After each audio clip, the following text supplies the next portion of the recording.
दोस्तों, हमारे प्रधानमंत्री नरेंद्र मोदी ने घोषणा किया है कि बहुत ही जल्दी भारत में जनगणना शुरू होने वाली है। अब इस जनगणना से क्या-क्या फ़ायदा होगा, क्या-क्या नुकसान होगा, आपका डायरेक्टली क्या-क्या फ़ायदा हो सकता है या आपका क्या नुकसान हो सकता है, तो उसके बारे में पूरा डिटेल्स हम इस वीडियो में डिस्कस करेंगे, तो प्लीज़ अंत तक बने रहिए। सबसे पहले हम जानेंगे कि जनगणना क्या है। देखिए दोस्तों, जनगणना एक ऐसा सर्वे है जहां पर पूरे इंडिया में टोटल जनसंख्या कितना है, टोटल पॉपुलेशन कितना है, उसमें से मेल कितने हैं, फीमेल कितने हैं, बच्चे कितने हैं, बूढ़े कितने हैं और कितने लोग एडुकेटेड है, कितने लोग अनएडुकेटेड है, कौन जॉब कर रहा है, कौन बिजनेस कर रहा है, कौन स्टूडेंट है, कौन किस एज के हैं, कौन किस धर्म के हैं। ये पूरा डाटा कलेक्शन किया जाता है इस सर्वे के ज़रिए। तो दोस्तों, ये कोई छोटा मोटा सर्वे नहीं है, ये बहुत ही इम्पोर्टेंट सर्वे है।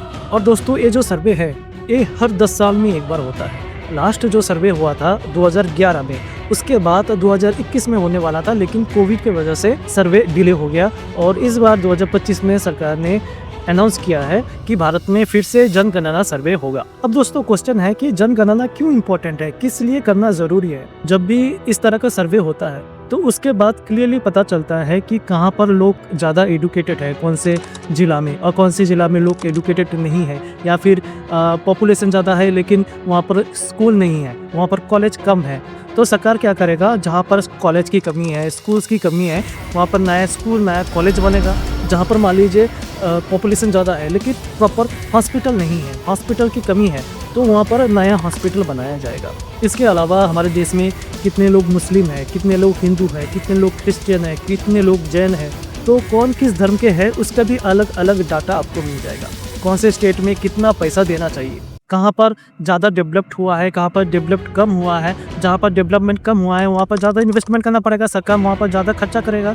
तो बिना सर्वे इस तरह का प्लानिंग नहीं किया जा सकता। 2011 साल के बाद आज मान लीजिए 2025 चल रहा है, लगभग 14 साल हो चुका है और इस बजट को प्रॉपर्ली बनाने के लिए इस तरह का सर्वे बहुत ज़्यादा ज़रूरत होता है, क्योंकि सरकार वहाँ पर खर्चा करेगा जहाँ पर ज़रूरत है। अगर सर्वे नहीं होगा तो सरकार कैसे पता चलेगा कि कहाँ पर कितना इन्वेस्टमेंट करना चाहिए, कौन से स्टेट को कितना पैसा देना चाहिए। सिर्फ यही नहीं, सरकार को पॉलिसी भी बनाना पड़ता है, अलग अलग कानून भी बनाना पड़ता है और उसके लिए ये सर्वे बहुत ही ज़रूरी है। और इसके अलावा जो सबसे इम्पोर्टेंट है कि हमारे देश में जो इलीगल तरीके से जिन जिन लोगों ने इंटर किया है, चाहे वो बांग्लादेश से हो, चाहे वो अफगानिस्तान से हो, चाहे वो पाकिस्तान से हो, या फिर किसी और देश से जो इलीगल तरीके से भारत में आया है, तो उनको भी आइडेंटिफाई किया जा सकता है। और ये ज़रूरत भी है, जो इलीगल तरीके से भारत में आ रहा है उनको निकालना भी ज़रूरी है। तो उसके लिए इस तरह का सर्वे बहुत इंपॉर्टेंट है। अब दोस्तों, इसमें नुकसान क्या है, जनगणना अगर किया जाता है तो उसमें क्या क्या नुकसान हो सकता है वो भी जानना ज़रूरी है।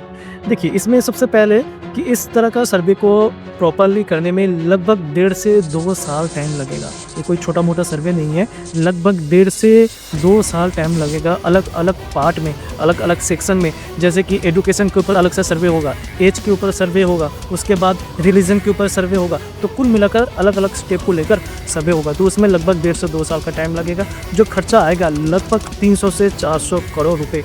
लास्ट जो सर्वे हुआ था 2011 में, उसमें 100 से 150 करोड़ रुपए खर्चा गया था। तो इस समय ज़रूर इसका कॉस्ट ज़्यादा होगा, लगभग 300 से 400 करोड़ रुपए खर्चा जाएगा और पूरा सर्वे डिजिटल प्रोसेस में किया जाएगा। अब इसमें जो मेन दिक्कत है कि सरकार जिन लोगों को अपॉइंट करता है सर्वे करने के लिए, कई हज़ारों लोगों को सरकार अपॉइंट करेगा, उनमें से ऐसे कुछ लोग हैं जो डाटा शेयर करते हैं, लोगों का डाटा किसी प्राइवेट कंपनी को शेयर कर दिया।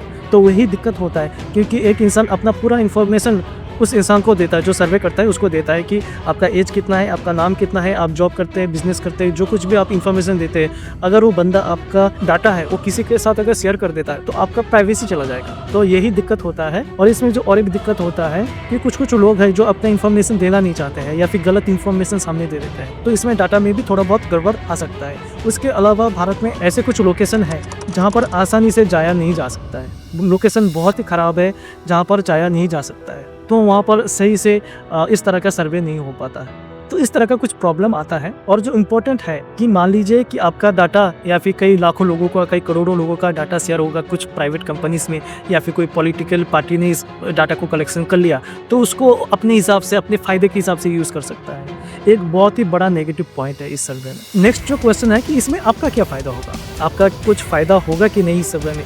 देखिए दोस्तों, जब भी सर्वे होगा, सर्वे होने के बाद सरकार को पता चलेगा कि कहाँ पर कितना पैसा खर्चा करना है, कहाँ पर स्कूल बनाना है, कहाँ पर सड़क बनाना है, कहाँ पर हॉस्पिटल इंक्रीज़ करना है।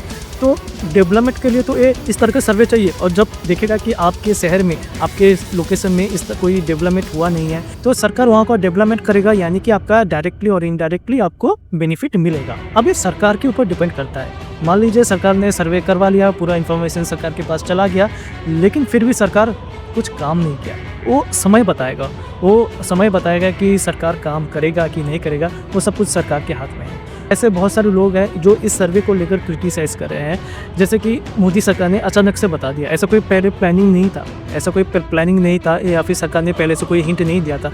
अचानक से मोदी सरकार ने अनाउंस कर दिया कि जनगणना होगा, लेकिन कब होगा, कौन से साल, कौन से महीने, वो सरकार ने अभी तक कुछ भी बताया नहीं है उसके बारे में। तो बहुत सारे पॉलिटिकल पार्टी का मानना है कि जो पहलगाम में जो अटैक हुआ है, वहाँ से लोगों का नज़र हटाने के लिए सरकार ने इस तरह का एक बयानबाजी किया है। और कुछ लोग ये भी बता रहे हैं कि बिहार में, वेस्ट बंगाल में फिर से इलेक्शन होने वाला है इसी साल, तो लोगों का सिंपैथी पाने के लिए, लोगों का वोट पाने के लिए सरकार ने इस तरह का फेक बयानबाजी किया है। अब अगर सच में अगर जनगणना होगा तो उसका डेट देना चाहिए था सरकार को कि कौन से साल होगा, कब होगा। तो सरकार ने ऐसा कुछ भी मेंशन नहीं किया है। अब हो सकता है जो जनगणना है 2 साल बाद हो, 3 साल बाद हो, और वो भी कंप्लीट होने में 2 साल टाइम लग जाता है। तो यहाँ पर एक क्वेश्चन मार्क आ जाता है कि ये सरकार ने सही बोला है या फिर गलत बोला है, या फिर सिर्फ इलेक्शन के लिए सरकार ने इस तरह का बयानबाजी किया है।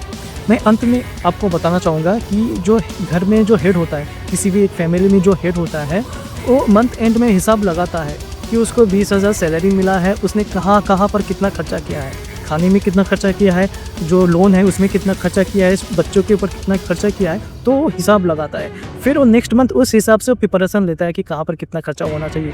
तो हिसाब करना तो ज़रूरी है। तो हमारे देश में भी जो जनगणना वो बहुत इंपॉर्टेंट है, और उस हिसाब से सरकार को प्लानिंग करना पड़ेगा कि कैसे भारत का जो डेवलपमेंट है वो इंक्रीज़ किया जा सकता है। तो आपका क्या सोच है, इस तरह का सर्वे होना चाहिए या नहीं होना चाहिए? अगर होगा तो क्या क्या दिक्कत आ सकता है? आपका क्या सोच है, आप कमेंट करके बता सकते हैं। और एक बात दोस्तों, अगर आपको ये वीडियो अच्छा लगे तो प्लीज़ चैनल को सब्सक्राइब कर लीजिए।